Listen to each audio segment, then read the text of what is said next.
Tafiditra ao anatin'ny fanamarian'ny vondrona ASEM ny fahatelopolo taona ny orenany manome toky manome fanamby ny anatsara trany ary ny ampiroborobo ihany koa ny asa sany ity vondrona ity satonany amin'izany ohatra ny fananganana lalam-piofanana vaovao eo anivon'ny université ASEM.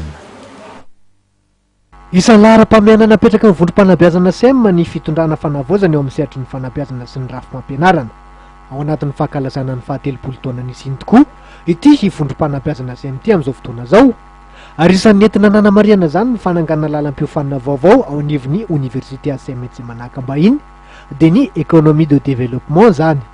Itsika eto Madagasikara nefa dia tsy mitovy ny structure na structure sociale na structure économique tsy mitovy ny any ivelany. Koa ireo théorie ireo zany dia tsy hoadika fotsiny tsotro zao dia apetraka eto Madagasikara dia avy eo le zavatra tsy mandeha.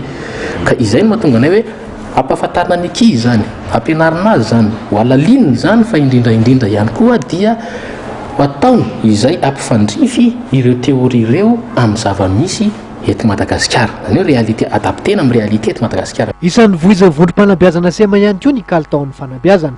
Mpampianatra voafatina sy manana ny fahaizana manokana mikasika ny économie de développement no anome ny fifampiofanana. Olona tsongaina manokana zany ireo olona ampianatra ao anatin'io départementa io zany hoe manana ny fahaiza sy ny fahalalany manokana izay manana ny maizy azy dia tsongaina manokana zany hoe misy critère apetraka mihitsy zany aloha izay vao mahazo mampianatra ao anatin'io départementa io. Ka ireo mpampianatra ireo zany dia na eto Madagasikara izy ireo na avy any ivelany dia manana ny maizy azy. Izay aloha zany ny zavatra tsy maintsy atao voalohany indrindra ihany satria izy miankina amin'izay ny hoe hahaizan'ilay ankizy na tsy hahaizan'ilay ankizy an'ilay zavatra ampianarina zany hoe miara-miasa kaiky amin'ny tambazotrana université any ivelany ny université ASEM ary isan'izany ny UESEG ao Paris Lille, Rennes ao Amerika, Canada ary Europa ary miara-miasa amin'ireo mpampianatra any ivelany amin'ny alalan'ny visioconférence ihany koa izy.